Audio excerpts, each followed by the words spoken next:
Vila-real en un minut.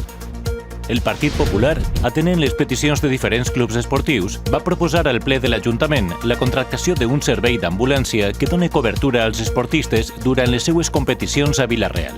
PSOE i Compromís van votar que no.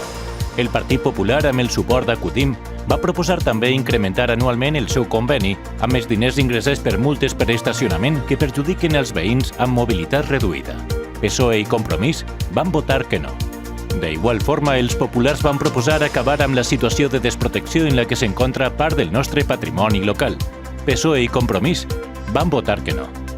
El portaveu popular, Héctor Folgado, s'ha reunit amb els veïns dels voltants del Pa i a la Plana per tal de conèixer de primera mà les molèsties que estan patint per inseguretat vial i per solars en estat d'insalubritat, per les que, davant la passivitat de l'Ajuntament, han iniciat una recollida de firmes. Treballant per un Vila-real millor. Partit Popular.